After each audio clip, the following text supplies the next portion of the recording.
eu estou saudando a mandioca. Eu cansei de viajar o mundo falando mal do Brasil, gente. Era bonito a gente viajar o mundo e falar: no Brasil tem 30 milhões de crianças de rua, no Brasil tem 30 milhões. Depois de ter quebrado o Brasil, Lula diz que quer voltar ao poder. Ou seja, meus amigos, ele quer voltar à cena do crime. E nós vamos fazer um churrasquinho.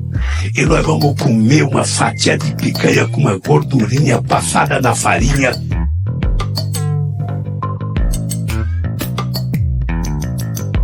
Porque um homem sem liberdade não vive.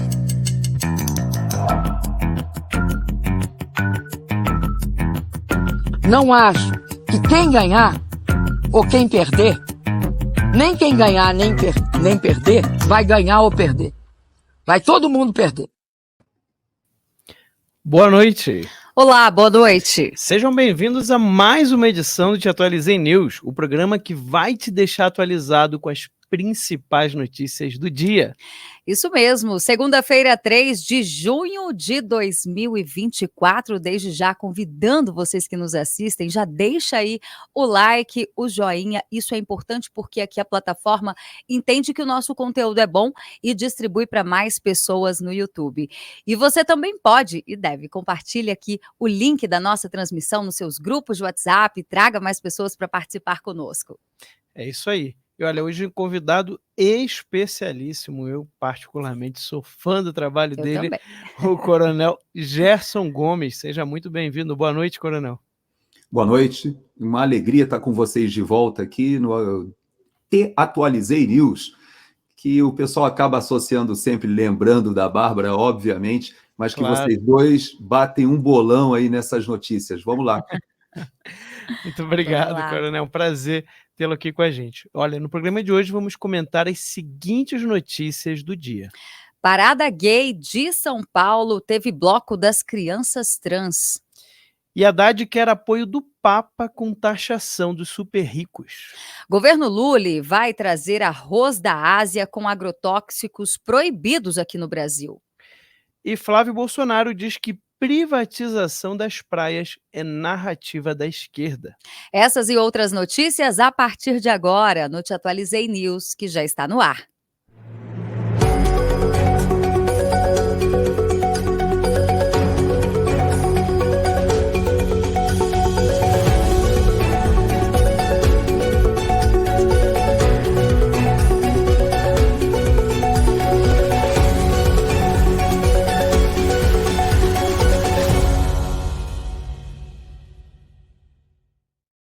E a gente já abre esta edição falando sobre a parada gay que ocorreu no dia de ontem, no último domingo, em São Paulo, e foi marcada por um bloco de crianças trans.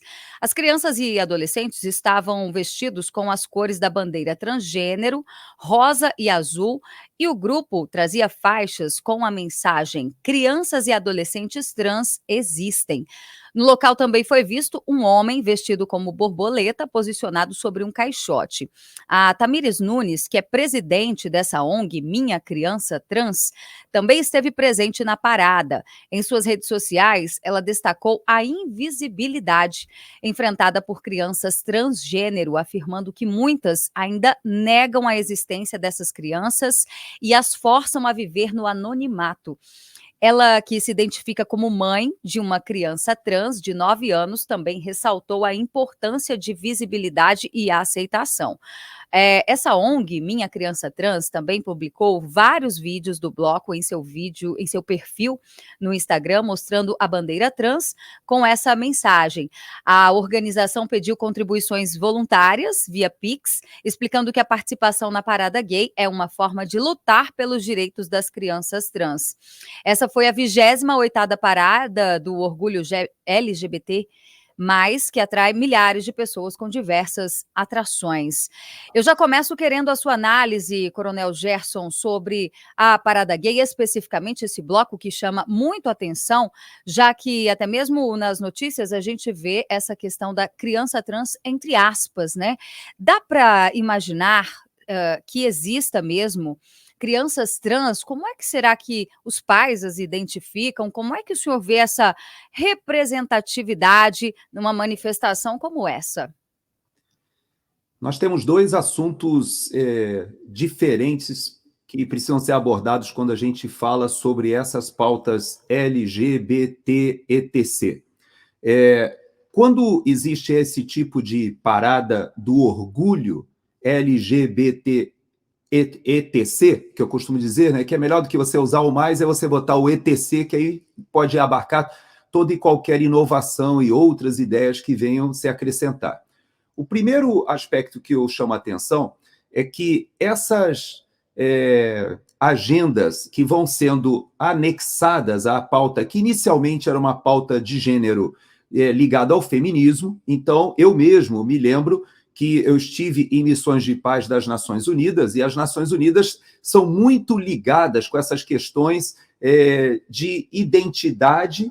E quando eu tive a minha primeira missão, eu percebi que havia uma preocupação do equilíbrio entre homens e mulheres. Então, o que se chamava de gênero ou de distribuição igualitária de gêneros se referia a homens e mulheres. Depois isso foi crescendo, entrou a questão da homossexualidade, isso foi tratado também, e agora nós temos essa inovação dos transgêneros, que são aquelas pessoas que se identificam com uma série de gêneros, e o pior, esses gêneros também podem ser de uma infinidade de combinações. Então, acaba que há uma confusão muito grande. Muitos países já adotaram essa agenda que é considerada progressista. Na minha avaliação, ela não tem nada de progressista, mas, digamos, vamos adotar o que eles entendem e que eu seria, então, ou defenderia uma visão conservadora.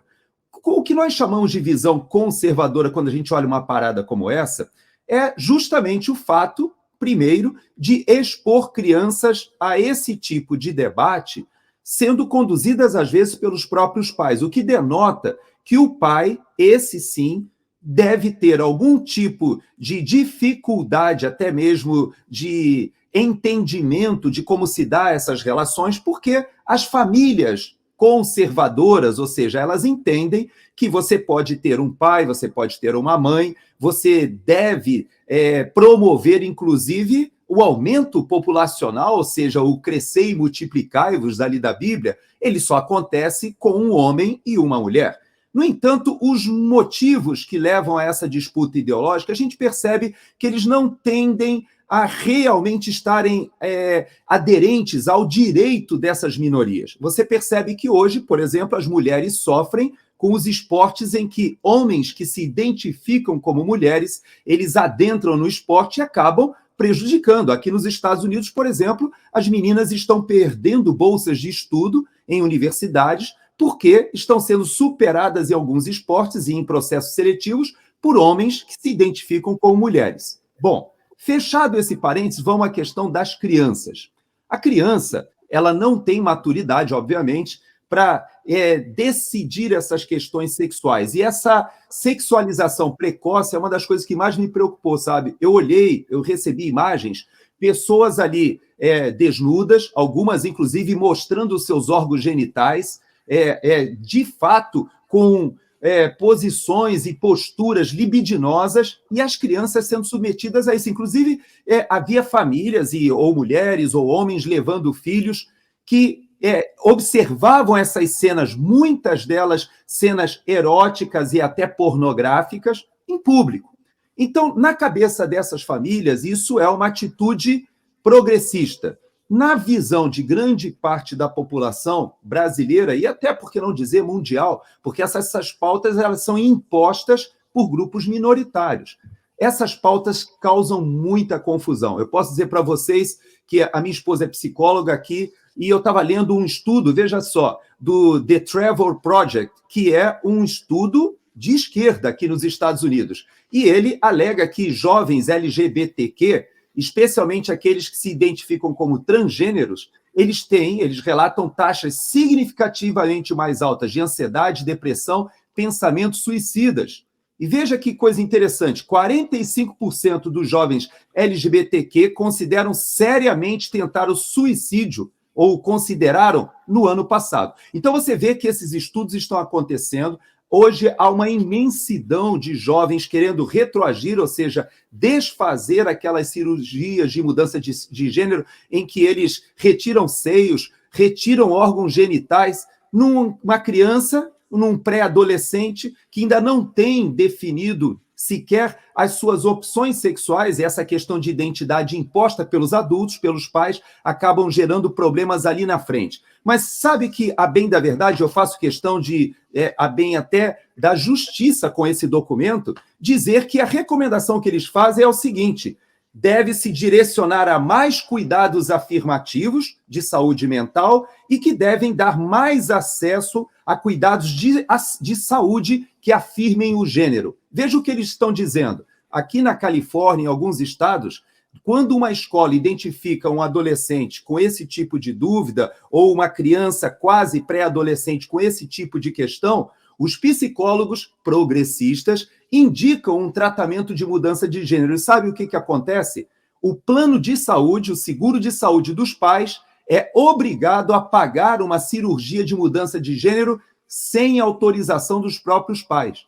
Vejam como isso vai avançando. Então não é uma questão só de um evento cultural, não é até mesmo uma pauta política isolada na qual se celebra um dia que poderia ser considerado, até como alguns defendem, uma data festiva. Na verdade, é uma data que expõe as nossas crianças, lamentavelmente, a esse tipo de erotização precoce que terá consequências. Já está acontecendo aqui nos Estados Unidos e, infelizmente, vai acontecer no Brasil também. Perfeito, Coronel Gerson Gomes, o senhor comentou muito bem, e eu queria trazer também um outro ponto, que existe toda uma prevenção contra a pedofilia, né? Existe até formações para pais, para professores, para como atuar, como agir com as crianças para prevenir que elas sejam aí vítimas de predadores, né? Esses pedófilos são predadores, são pessoas ali obcecadas com isso, que deveriam, no mínimo, tá presa para não cometer mais. Mas a gente sabe que existe, a gente sabe que tem aumentado, inclusive, o número de casos relatados. Então existe toda uma formação que se faz com pais, com professores, né, por próprios membros das forças de segurança, né, existem pessoas especializadas nessa área. E uma das coisas que se diz é exatamente para que a criança não seja exposta a conteúdo sexual, a conteúdo pornográfico, erótico, o que obviamente já seria de bom senso, né, de qualquer pessoa que tivesse o mínimo de bom senso. Mas ainda existe esse outro agravante, porque se você acostuma a criança com esse tipo de atitude, de conteúdo, ou até de experiência, porque ela ali é pior porque ela está vendo aquilo ali acontecer.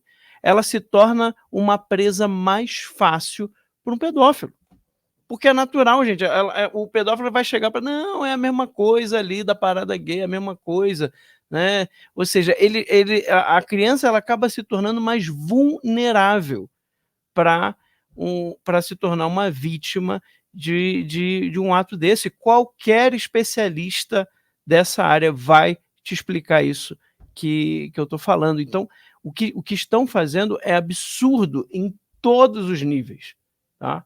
Além de que uma criança ela não está pronta nem psicologicamente, nem fisicamente para tomar uma atitude dessa ou uma decisão dessa, e isso é muito óbvio para quem estuda seriamente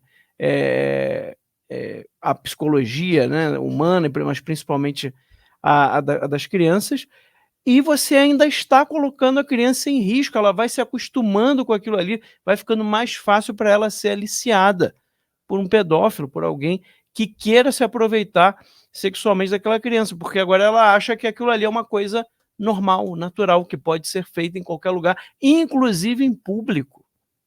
Então, olha a confusão mental que nós estamos submetendo às nossas crianças quando a gente acha normal uma situação dessa. Ainda está colocando em risco a segurança. Esses pais estão colocando em risco a segurança dos próprios filhos. colocando uma situação que fica muito mais fácil para um abusador, por exemplo, se aproveitar. Agora, o que me surpreende é que todas essas pautas, na verdade, não surpreende tanto, mas deveria surpreender as pessoas que não param para pensar nisso. Elas são decisões, muitas das vezes, tomadas por fundações ou instituições ou ONGs internacionais. Ou seja, como que uma fundação internacional vai decidir por leis no Brasil se eles não foram eleitos para isso? Ou mesmo uma ONG. A ONG não é eleita para isso. Então, é interessante que nesses casos não vale a democracia. Por mais que a maioria da população brasileira, 80%, 90%, pense de uma maneira, eles vão querer fazer valer a vontade de 10%, 5% ou até 1%. Não importa. Né? Por quê? Porque é da agenda revolucionária, é da agenda esquerdista. E aí nós, brasileiros, vamos ficar reféns a esse tipo de agenda que não tem nada a ver com o sentimento do povo, da própria população. Tem algo mais antidemocrático do que isso? Do que você ser obrigado a aceitar o que a decisão de uma instituição, de uma organização supranacional, que não tem nada a ver com o nosso país, que não foi eleita para isso. E ela vai decidir agora como é que vão ser as leis de costumes dentro do nosso país.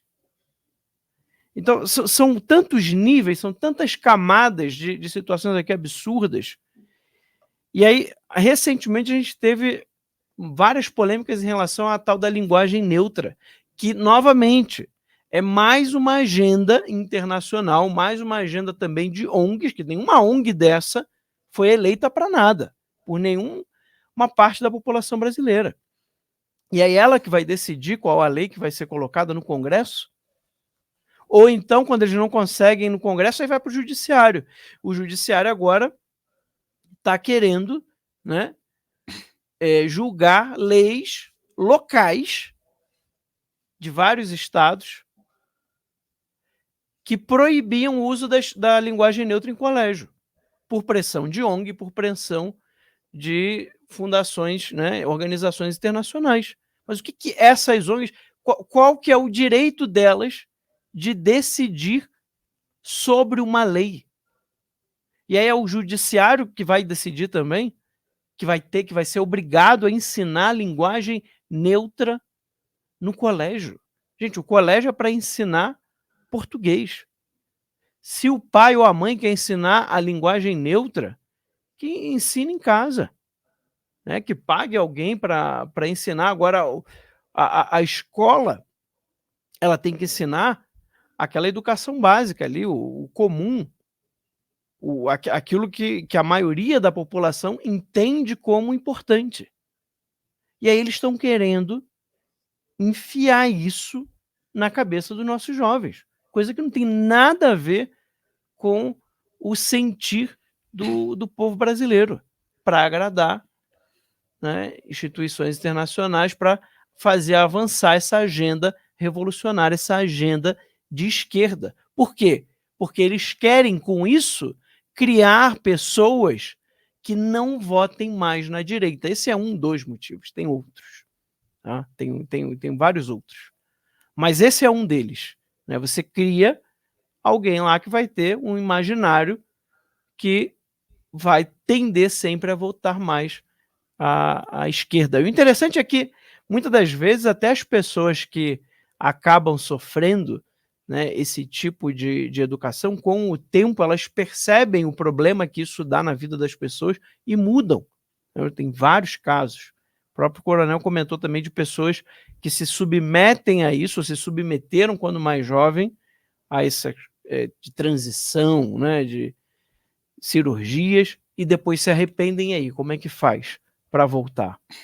Então é uma situação assim que o povo brasileiro tem que manifestar sua indignação de fato. A gente percebe nas redes, a gente percebe até quando vai conversar com as pessoas, mesmo que não se identifiquem com direita, que essa é uma pauta que o povo brasileiro não quer, não aceita, e principalmente, gente, principalmente, isso para mim é o maior absurdo de tudo, nós não podemos aceitar que sexualizem nossas crianças, porque para mim, minha opinião, quem quer sexualizar uma criança só tem um propósito, é se aproveitar dela.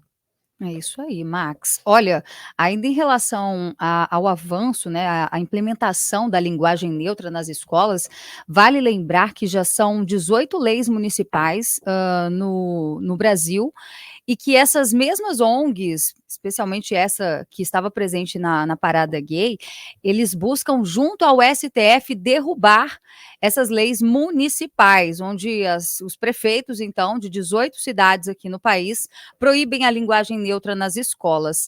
Na sexta-feira, a gente teve o julgamento retomado lá pelo ministro Alexandre de Moraes, que votou para manter a suspensão de 2 leis municipais. Só que agora o Congresso Nacional também precisa acelerar projetos de lei, porque as ONGs alegam que é inconstitucional essas leis municipais, que esse assunto cabe à União. O que a gente pode esperar da União, né? Se falando de poder executivo. O PT, desde 2021, vem tentando avançar nessa agenda, justamente pelo caminho da justiça. Inclusive, em janeiro desse ano, eles conseguiram formalizar para que o SUS atenda, especificamente, faça cirurgias de resignação. Nossa, gente, não vai sair, não. Resignação, acho que agora foi. Resignação sexual. Então, isso já está sendo possível, são mais de 200 tipos de cirurgias que agora eles adaptaram para ambos os sexos, ou seja, uma mulher trans. É uma confusão tão grande que eles querem que, dessa forma, uma mulher, mesmo não sendo mulher, tem acesso a exames no seu órgão sexual, no caso, a vagina da mulher, né? Então, como é que isso pode ser feito? Sendo que é um homem, na verdade, né? Então, assim, algo tudo muito confuso. E aí você imagina isso na cabeça das crianças. A linguagem neutra nada mais é do que uma forma de já confundir, né, as pessoas desde a criança, desde a infância, nesse tipo de situação. E ainda sobre esse bloco na parada LGBT, olha, eu acho um absurdo crianças participarem de uma manifestação que eu nem sei se pode se chamar de manifestação. É um ambiente promíscuo, as pessoas ficam nuas, né? É muita droga que rola ali. Então, assim, ali não é ambiente nem para uma criança estar. Elas não sabem nem o que elas estão fazendo ali, né? Devem achar até que é carnaval, porque estão ali fantasiadas. Então, assim, um absurdo, isso é criminoso, deveria ser proibido crianças participarem desse tipo de evento, que eu me nego a chamar de manifestação, gente. É um absurdo o que acontece ali. É justamente isso que eu estou dizendo. Pessoas promíscuas, e eu não deixo de cogitar a possibilidade até de outras situações piores ali, sexo explícito na rua, porque o ambiente é promíscuo mesmo. E aí eles vêm falar que vem tentar manifestar por questões de igualdade. Não é isso que eu vejo uma imposição. Parece que determinado grupo que participa desse tipo de manifestação, eles são intolerantes às pessoas que eles chamam de cis, né? Os homens héteros, as mulheres e as feministas, quando apoiam esse tipo de manifestação, não nos ajudam em nada, nós mulheres. Pelo contrário, as mulheres estão perdendo espaço cada dia mais, ainda mais sobre o poder executivo agora, o PT colocando a sua agenda em prática. Então, só nos resta cobrar dos nossos senadores e deputados, que nesta semana, inclusive, existe um projeto de lei que é do deputado federal Júnior Amaral, que veda, inclusive, expressamente as instituições de ensino e bancas examinadoras de seleções e concursos públicos a utilizar, né, até mesmo em currículos escolares e editais, novas formas de flexão do gênero. Esse é o princípio básico de tudo e nós não podemos deixar que isso aconteça no nosso país. Vamos apoiar aprovação desse projeto, que já está tramitando na Câmara dos Deputados, e é mais do que necessário, Max, que isso aconteça agora, porque já existem, como eu disse, 18 processos que tramitam no Supremo Tribunal Federal e começa pelas escolas. A desculpa das ONGs é que a União é que deve decidir isso. Então, já que nós temos legislativo e executivo, vamos cobrar pelo menos dos nossos parlamentares. Perfeito, Berenice. Bem, um outro assunto, o ministro da Fazenda, o Fernando Haddad, está em busca de apoio internacional para a sua proposta de taxação dos super ricos, uma ideia que ele tem promovido em diversos fóruns globais nos últimos meses. Nessa segunda-feira, hoje, o ministro viajou para o Vaticano, em Roma, onde vai se encontrar com o Papa Francisco. O ministro espera obter o apoio do pontífice para a sua iniciativa de taxar os multimilionários. Além da questão da taxação, o petista discutirá com o Papa Francisco a crise climática, com foco na recente tragédia do Rio Grande do Sul e a crise da dívida enfrentada pelos países do Sul global. No final do ano passado, o Congresso Nacional aprovou uma nova legislação que alterou as regras de tributação para aplicações financeiras mantidas por brasileiros no exterior e instituiu a cobrança do chamado Come-Cotas para fundos exclusivos. A proposta de taxação internacional defendida pelo Brasil está sendo discutida no âmbito do G20, juntamente com a União Europeia e a União Africana. Países como França, Espanha, Alemanha e África do Sul já manifestam apoio à proposta que prevê que os multimilionários paguem anualmente impostos equivalentes a pelo menos 2% de sua riqueza total. Coronel Gerson Gomes, então a gente tem aí o Haddad, com esse plano que ele acha que é maravilhoso, a taxação dos super ricos, levando agora isso para o Papa Francisco, claro, para fazer ali até uma pressão midiática, e é novamente aquilo que eu comentava antes.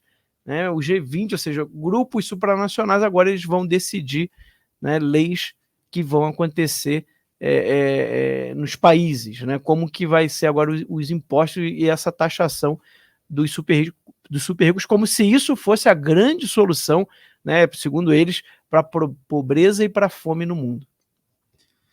Pois é, eu creio que esse assunto a gente pode olhar pelo viés da questão da taxação, não necessariamente dos super ricos, porque a gente já percebeu que o governo Lula, em especial essa equipe econômica, eles têm uma obsessão para aumentar a arrecadação via aumento de impostos. Só que isso tem um limite, todos nós, e inclusive graças ao governo anterior, às diversas explicações que o Paulo Guedes já falava sobre a questão da curva de Laffer, toda a população já entendeu que você aumentar a arrecadação via aumento de impostos tem um limite.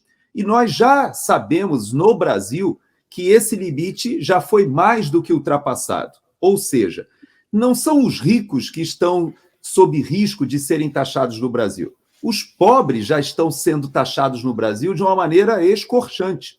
Se nós olharmos o que já acontece hoje no país, na semana passada nós tivemos a questão do debate das comprinhas da Shein, que são feitas pela internet. Nós vamos observar que no seio desse debate surgiu algumas revelações interessantes. Eu estava vendo aqui, por exemplo, os itens que no Brasil já são tributados, só para que a gente tenha uma ideia, para que a nossa população saiba, panela no nosso país paga 44,4% de imposto. Talheres, 42%. Garrafa térmica, 43%. Itens do lar ali. Vamos para os alimentos, por exemplo. Só antes de ir para o alimento. Copo, 45,6%. Mas vamos aqui para os alimentos. Nós pagamos no Brasil ovos, 21,79%, achocolatado, 37%, biscoito, 38%, milho verde, 37%, e aí vai. Margarina, 37%, macarrão, 35%, açúcar, 40,4%, E todos os alimentos no Brasil, e inclusive há um debate agora no governo federal de modificar, inclusive, a consistência ou os alimentos que integram o que seria a cesta básica, para que eles possam ter, inclusive, um aumento maior. Você veja que no Brasil, o pobre ele já é extremamente tributado. Então, quando nós falamos sobre os super ricos, na realidade, essa obsessão do governo agora já apresentou essa semana um debate sobre taxação de heranças, também sobre, inclusive, os famosos VGBL, que muitos idosos fazem justamente para fazerem frente ali na sua velhice e que muitas e muitas vezes são compartilhados pelos herdeiros, também querem avançar nesse tipo de tributação. Por quê? Porque o governo ele só enxerga o lado do aumento da arrecadação via tributação e não enxerga o outro lado que qualquer dona de casa e qualquer economista minimamente responsável enxerga, que é a diminuição dos gastos. Você não vê nenhum debate sobre diminuição dos gastos ruins, dos gastos mal executados, da falta, inclusive, de efetividade da administração, da qualidade de gastos. Isso você não vê esse debate. Então, infelizmente, nós estamos nesse tipo de conversa que é, na verdade, uma história de cobertura. O Haddad ele já tentou colocar essa pauta na reunião que ele fez com ministros de economia do G20, lá em São Paulo. Ele não foi muito bem recebido, porque esse tipo de pauta todo mundo já sabe que não é eficiente. Por quê? Porque os super ricos, esse que ele quer atingir, eles têm bancas de advogados tributaristas trabalhando para eles que conseguem burlar ou até mesmo alternativas dentro das legislações, ou quando não conseguem, eles simplesmente internacionalizam o seu capital para locais que eles tenham mais facilidade de gozar do seu dinheiro para as suas aplicações. E os países industrializados e ricos também já aprenderam que esse dinheiro que os super ricos eles têm, eles, na verdade, fazem a economia girar em diversos setores. Então, acaba que é uma tributação considerada por muitos países como ineficiente e contraproducente. Então, me parece que a questão não é tanto se é o rico ou pobre, mas a questão é um erro conceitual desse governo, que entende que precisa de mais dinheiro para gastar mais. Só que os gastos que faz, infelizmente, nós já temos diversos exemplos nos mostrando isso, são gastos feitos de uma maneira irresponsável e que levarão o país mais cedo ou mais tarde a pagar um preço de algum tipo de crise econômica que nós já conhecemos.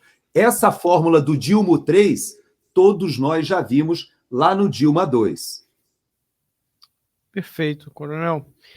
E olha, pessoal, a gente quer ter, né, um lugar mais seguro para poder falar as notícias, para poder comentar, para a gente poder ter esse contato também com vocês.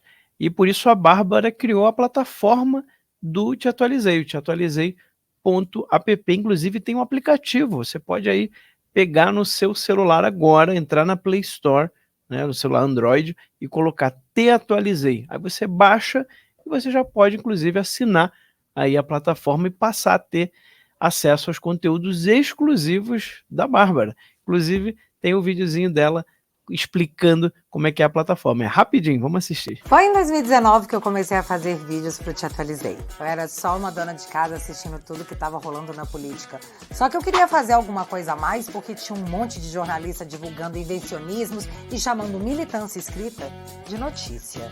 Logo no começo eu descobri que precisava colocar uma dose de humor para deixar a realidade mais palatável. O plano era, ainda assim, rir de tudo no final. Eu não tinha equipe, não tinha cenário, não tinha nenhum aparelho profissional. Mas fui lá e liguei uma câmera na minha casa para contar para as pessoas a minha opinião sobre os fatos políticos do momento. Foi tudo muito despretensioso, mas do nada vocês apareceram e me disseram que, ei, é exatamente isso que eu penso. Rolou uma identificação. Desde 2021, essa história ficou mais divertida por causa da família Te Atualizei. A minha plataforma é o lugar onde eu reúno a família para falar de política. Lá eu posso falar tudo que eu quiser, do jeito que eu quiser. Eu posso rir e ficar pé da vida, porque lá eu sou livre. E o deboche mais espontâneo também tá lá. na plataforma Te Atualizei. Quem assina o meu site se diverte com os meus vídeos exclusivos no sofá, com os episódios do Te Atualizei News e também com os meus documentários exclusivos. E agora, o Te Atualizei também tem um app com todos os conteúdos na plataforma. Eu tenho certeza que você vai se divertir muito com todos esses conteúdos exclusivos. Portanto, entra pra família e venha ser livre junto comigo.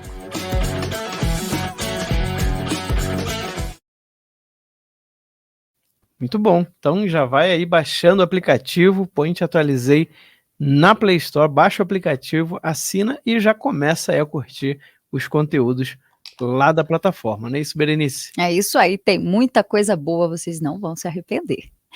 E olha, vamos trazer mais notícia, falar sobre a importação do arroz, como é que está essa situação, né? O governo disse que vai importar 1 milhão de toneladas de arroz, aproveitou ali na esteira do que está acontecendo no Rio Grande do Sul, as fortes chuvas que devastaram parte das lavouras de arroz, sim, mas é importante dizer que 84% do arroz em todo o Brasil já havia sido colhido.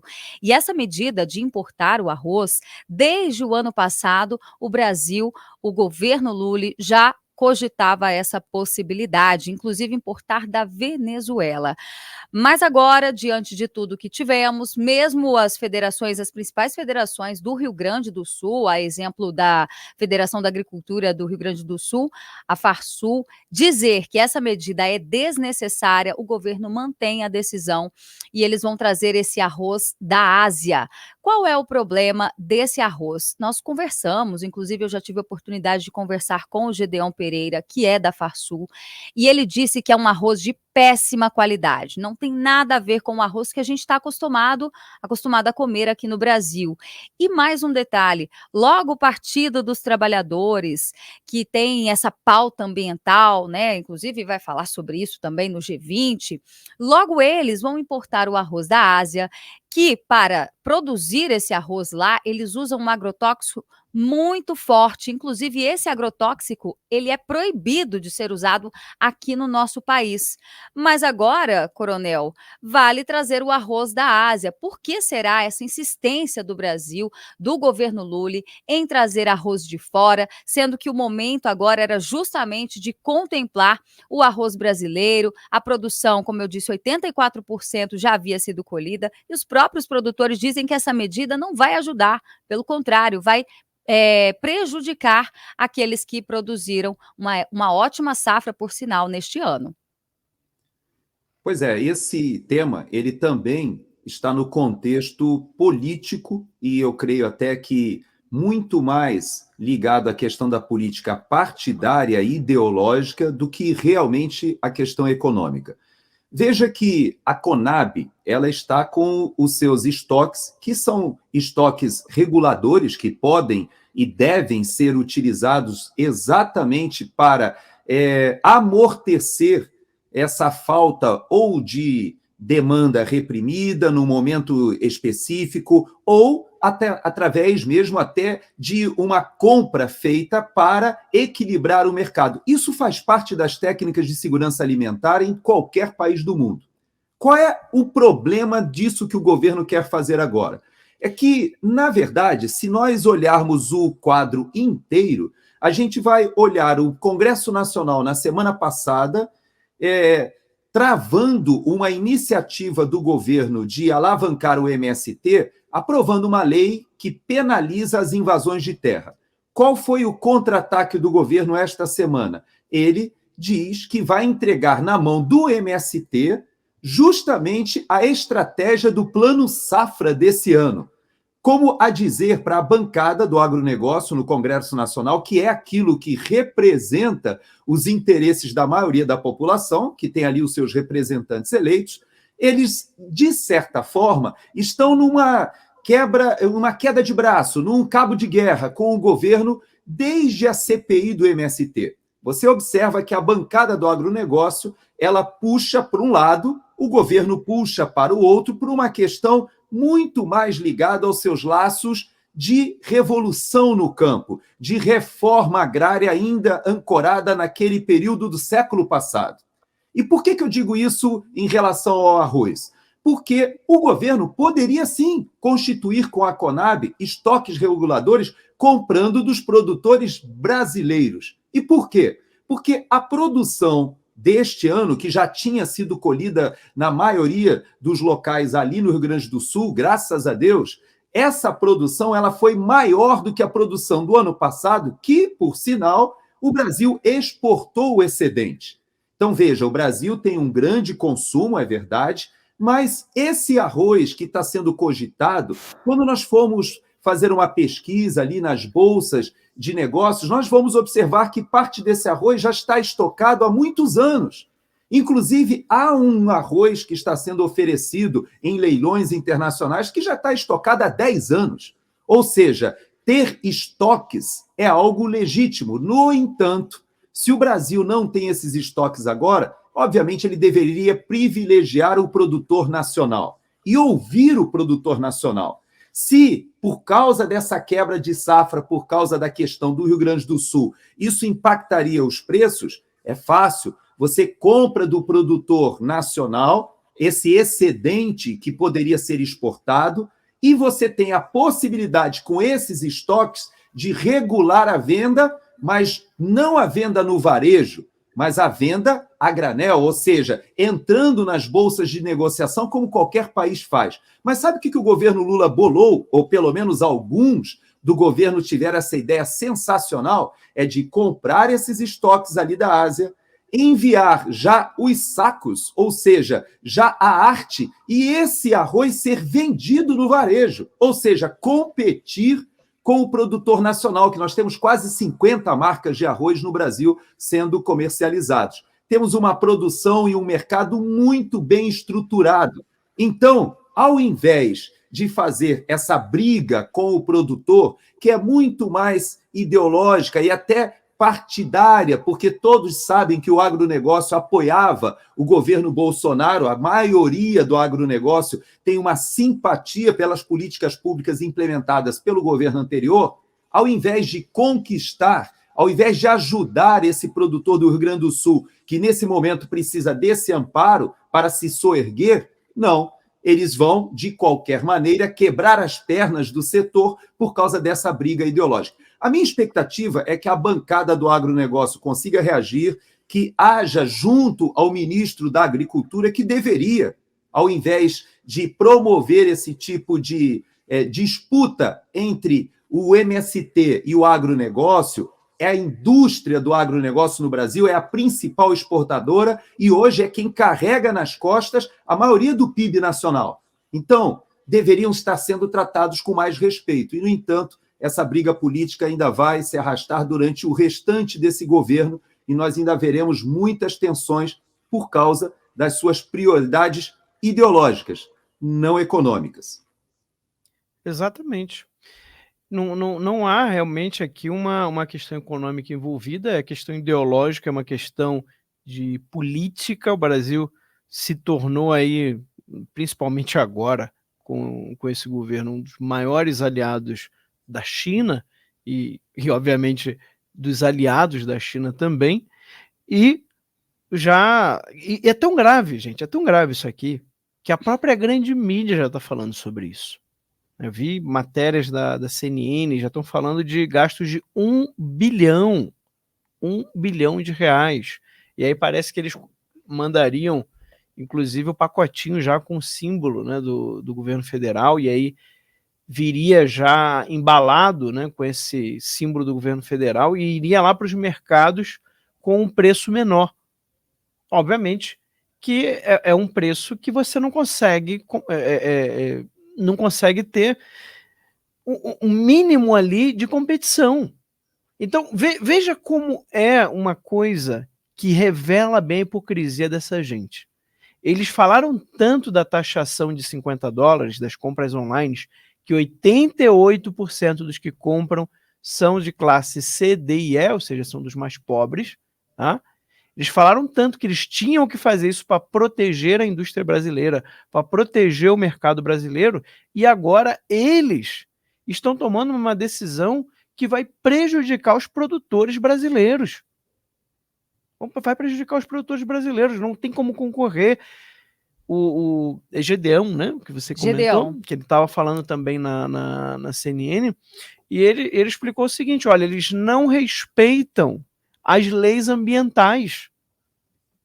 Então, né, se fala tanto aqui no Brasil, rasgam as vestes, né, da questão ambiental, da crise climática, e enchem o nosso agro de leis, de regras, que torna tudo mais caro, a produção muito mais difícil de fazer, e aí, obviamente, que aumenta o preço lá na ponta do produto para o consumidor, porque tem uma série de regrinhas, uma série de limitações que o produtor tem que cumprir, e aí agora você vai comprar de um produtor que não respeita as mínimas leis ambientais. Gente, se você vê o que eles fazem ali na China, por exemplo, é uma coisa absurda em relação a ambiente.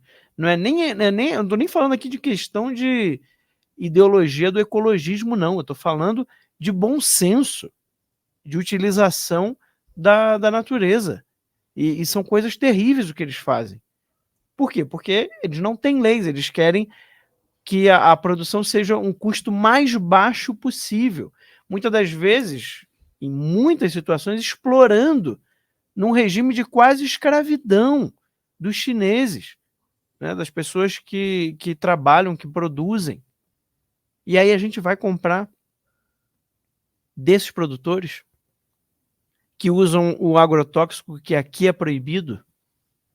Então aí você percebe que, de fato, as leis do Brasil não têm um objetivo, né? É a única conclusão que eu chego com essa ação do governo federal, né? Então as leis do Brasil e todo esse discurso, toda essa narrativa do ecologismo, do ambientalismo, não é de fato uma preocupação com o meio ambiente, mas é muito mais uma questão política.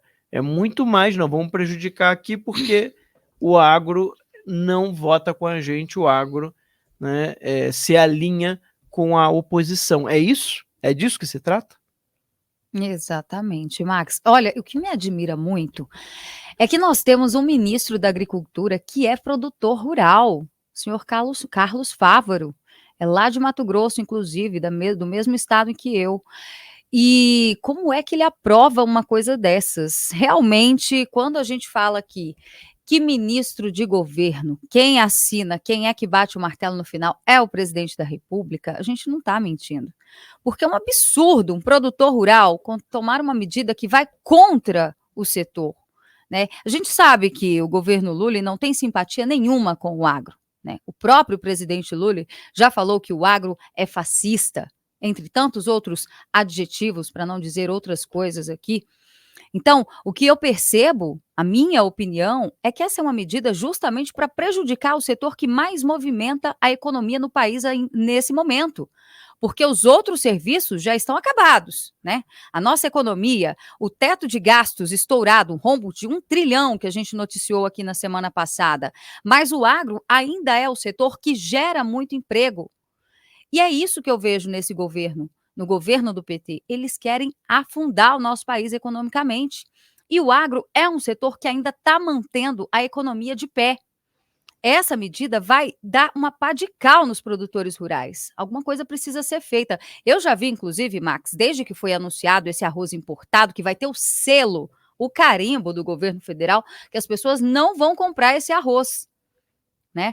E o Lula vem aí se gabando, que vai ser R$4, vão ser R$4 o quilo do arroz. Vamos ver, né, que tipo de arroz é esse que vai chegar aqui no nosso país. Eu já estou imaginando que é aquele arroz assim, que parece mais uma quirela, que você coloca para a galinha comer. Né, uma porcaria de arroz, sem contar os agrotóxicos, né, que são tão ofensivos que nem aqui no nosso país são permitidos. Então, o que a gente pode esperar?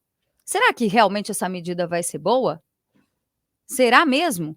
Os produtores falando, olha, não precisa, não corremos o risco de desabastecimento.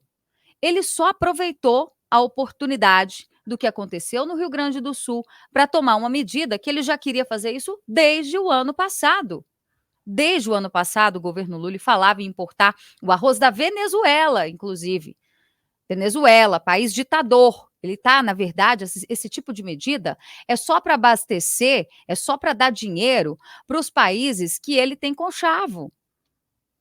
né? Igual nós tivemos isso no setor da construção civil, agora ele tá matando 2 coelhos com uma cajadada só. Ele está importando arroz de países que são amiguinhos dele e ainda, em contrapartida, ele quebra o agronegócio, que já vem de uma safra muito ruim de soja no início do ano, por causa das condições climáticas, e agora a esperança é que a produção de arroz fosse alavancar, o preço do arroz já estava baixando, e agora com essa concorrência desleal que os produtores brasileiros vão enfrentar, certamente, para o ano que vem, eu espero que o governo federal traga um plano safra e também um seguro rural para compensar o prejuízo que nós teremos este ano. Max. Muito bem, Berenice. Olha, uma outra notícia que foi muito comentada, está sendo muito comentada nas redes sociais, os parlamentares voltaram a se manifestar sobre a PEC, que trata sobre o domínio de terrenos no litoral do Brasil. Já aprovada pela Câmara dos Deputados, a proposta ganhou destaque após a audiência pública organizada pelo relator, o senador Flávio Bolsonaro, na última segunda-feira. E aí os parlamentares agora estão falando se dividindo aí entre incentivo ao turismo e a preservação ambiental. Obviamente que os senadores de esquerda já começaram a criticar o projeto vindo com essa história da preservação ambiental e de que seria uma maneira de privatizar as praias. O senador Flávio Bolsonaro diz que privatização de praias é narrativa da esquerda. Ele publicou um vídeo em sua conta no Instagram para esclarecer alguns pontos. Ele, inclusive, reiterou que não se trata da privatização de praias e afirmou que a esquerda está construindo essa narrativa porque o governo está com medo de perder a arrecadação.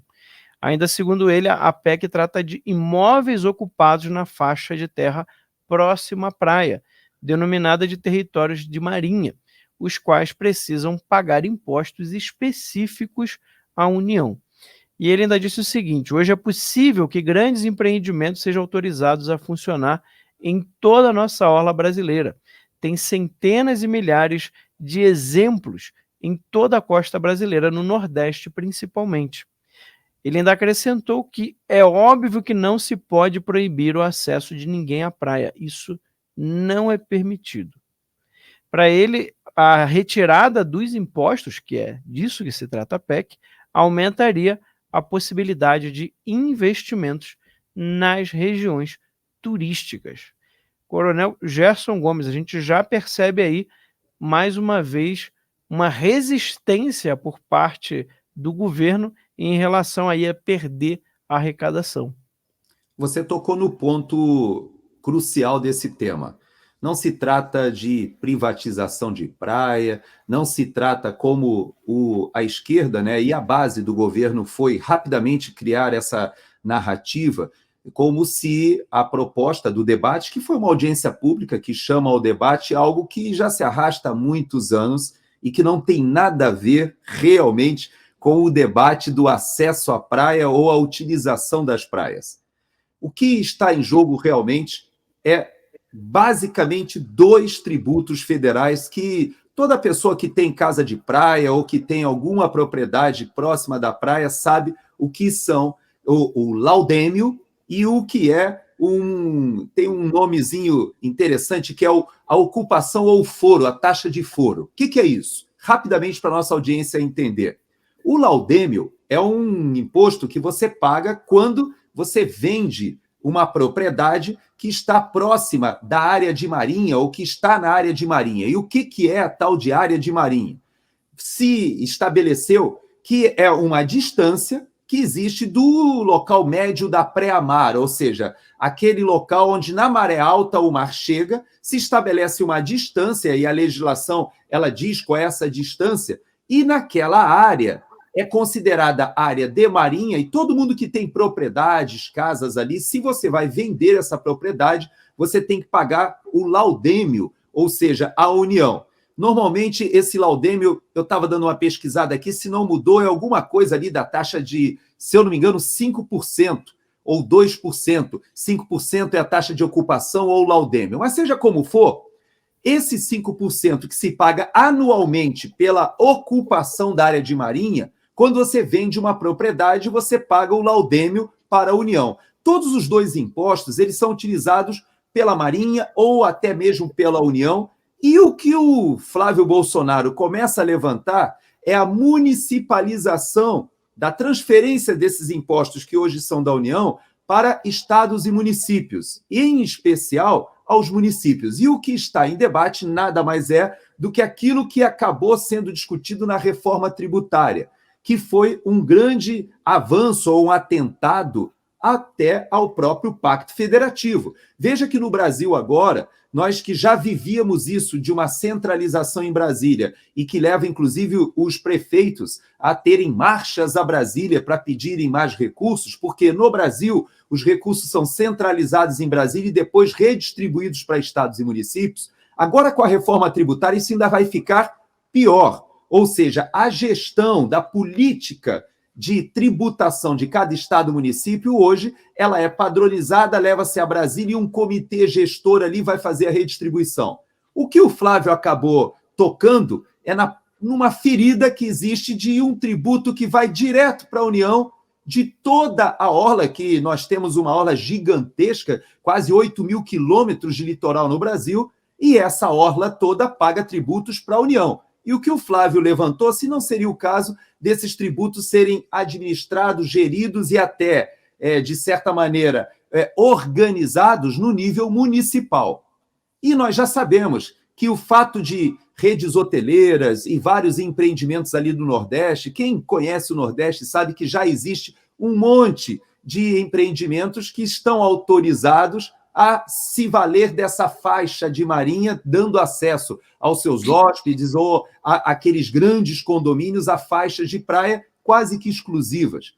Isso não deve ser fomentado? Concordo. Eu creio que nós temos que ter acesso a todo o público. Essa é uma característica do Brasil. Agora, a tributação é que está ali em debate. Essa tributação deve continuar sendo federal ou cada município com as suas praias e seus litorais deveria ter jurisprudência ou até mesmo capacidade de utilização desses tributos para fomentar o turismo, até mesmo para organizar a orla, às vezes com um tipo de urbanização, um tipo de calçadão, até mesmo um aterro que muitas vezes é feito num pier para que você possa ter uma marina. Tudo isso fica na gestão municipal, mas infelizmente hoje a tributação vai para a União. É isso aí, muito bem lembrado, Coronel. Bom, vamos trazer mais um assunto, mas antes, recado importante para vocês, você que gosta aqui do Te Atualizei News, sabia que tem uma plataforma exclusiva do Te Atualizei, da Bárbara? Pois é, por lá você conhece exclusivos conteúdos e é só para assinantes, mas para conhecer, olha, clica aí, acessa o teatualizei.app, dá uma olhada nessa plataforma maravilhosa, como eu disse, com conteúdos exclusivos, documentários feitos pela Bárbara, inclusive. Tem o Te Atualizei News especial de domingos, onde ela participa todos os domingos aqui com a gente, fazendo as análises sobre as principais notícias da semana, e outros programas, entrevistas exclusivas. Tem o programa Heróis é Mais, que traz um pouco mais, fala um pouco mais sobre cultura, enfim, vale a pena. E você que tem o celular aí, smartphone, é só baixar o aplicativo na sua plataforma. Então, acessa aí no seu Apple Store, aliás, no seu Play Store, o Te Atualizei, baixa aí o aplicativo para conhecer e já fazer ainda mais parte da família. A gente sabe que YouTube, essas plataformas por aqui, é até onde a gente vai continuar no ar, a gente não sabe. Então, é por isso que é importante garantir aqui o nosso contato direto pela plataforma da Bárbara. Acessa aí o teatualizei.app. E uma outra informação, olha, a Guiana pediu ao Brasil que esclareça uma acusação do ministro de Minas e Energia. A embaixada da Guiana no Brasil pediu oficialmente um esclarecimento, então, do governo brasileiro sobre as acusações que o ministro de Minas e Energia, Alexandre Silveira, fez ao país. Isso foi na semana passada. Silveira disse que a Guiana estaria chupando de canudinho reservas de petróleo petróleo que pertencem ao Brasil.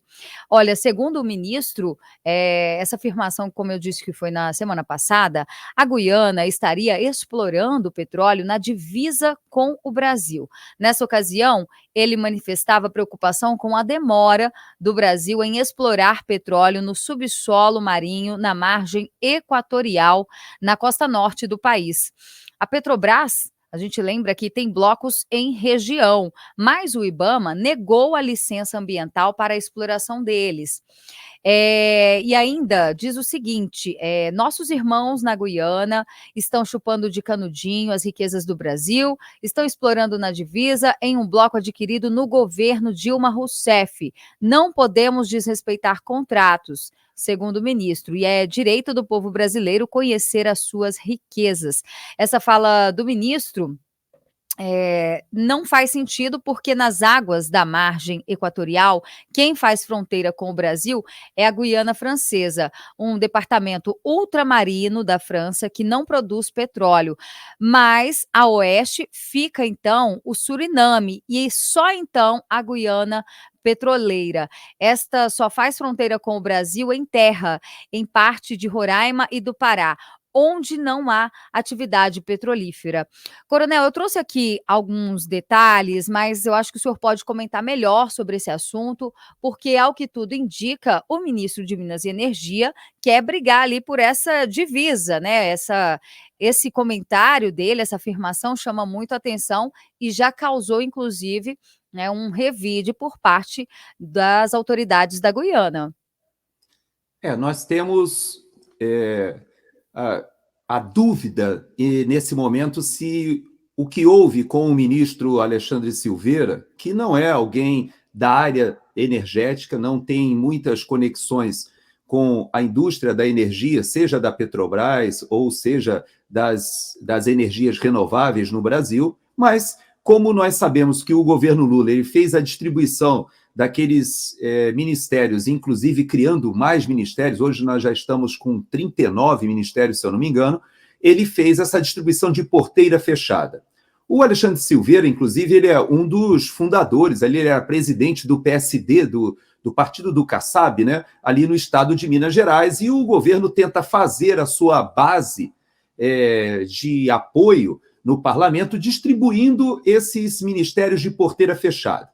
Bom, não sabemos se o Alexandre Silveira ele teve um lapso de conhecimento geográfico ou se ele teve um lapso de conhecimento na área de Minas e Energia, que é a área do seu próprio ministério.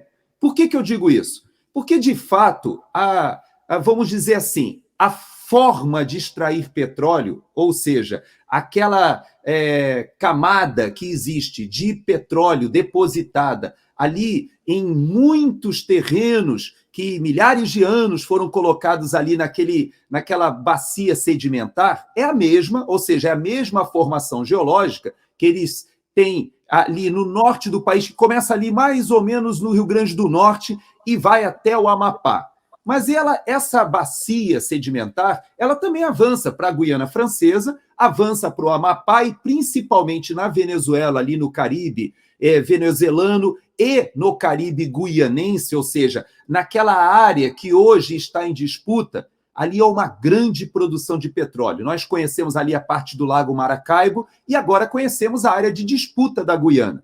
Quando eu digo que talvez ele tenha um lapso geográfico, é porque não existe como nós considerarmos que a Guiana esteja com um canudinho roubando as reservas do Brasil, porque a distância é gigantescamente grande para esse tipo de coisa poder acontecer. Mas pode ser que o lapso dele seja técnico, na área de conhecimento de extração de petróleo. Porque, de fato, existe tecnologia hoje para você fazer uma extração vertical e depois você conseguir reaproveitar fazendo uma exploração horizontal. Isso é possível? É, mas em pequenas distâncias. Então, é óbvio que o que ele quis dizer é que o Brasil está perdendo oportunidade de absorver ou de retirar esse petróleo que outros países estão explorando. Veja que antes da Guiana conseguir com seu canudinho roubar o petróleo brasileiro, ali a própria Guiana Francesa, como nesse mapa que nós acabamos de ver, ela teria que o fazer.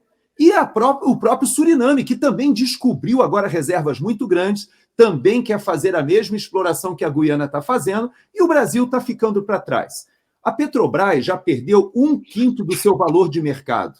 1/5 por quê? Por causa justamente da manipulação política da empresa. A empresa já trocou de presidentes 2 vezes e agora tem um ministro das Minas e Energia que faz esse tipo de declaração que cria mais vamos dizer assim, uma vergonha internacional pela falta de conhecimento técnico e de geografia, mas que, na verdade, mostra uma falta de coesão dentro do próprio governo. Veja que no governo anterior nós tínhamos uma equipe super organizada ali com o Paulo Guedes, que havia uma conexão, seja com as Minas e Energia, seja com a infraestrutura e até mesmo com o meio ambiente. Agora não. Isso está tudo, de certa maneira, distribuído, cada partido faz a sua própria política, e nós temos isso que está acontecendo agora. O Alexandre Silveira gostaria de explorar a margem equatorial, a Marina Silva diz que não, nós temos um puxando para cada lado e o Brasil vai ficando para trás. Hoje, esse é um tema em que o Brasil perde uma grande oportunidade, porque as reservas de petróleo que existem ali, para vocês terem uma ideia, são maiores do que todo o nosso pré-sal. Ou seja, a Guiana já está explorando algo que o Brasil está abrindo mão de explorar, enquanto os vizinhos vão fazendo a festa. É isso aí, muito bem, né? Foi realmente aí um lapso geográfico, eu acho que aconteceu. Mas a gente vai chegando então ao final de mais uma edição do Te Atualizei News, né? Tá passando cada vez mais rápido, né, Berenice? Verdade. Coisa boa passa rápido, né? Assim, os assuntos não são bons, mas é importante a gente poder falar um pouco mais, esclarecer. Não é todo canal, toda emissora que traz a verdade, né? É verdade. E eu queria agradecer de maneira especial ao Coronel Gerson Gomes. Coronel, muito obrigado por aceitar o nosso convite de estar aqui com a gente hoje.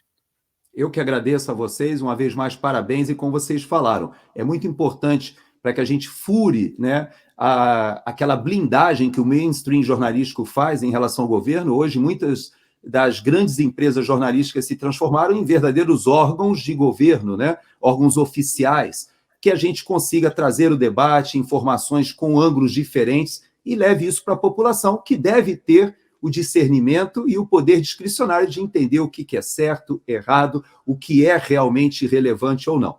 Muito obrigado e, uma vez mais, vocês estão de parabéns.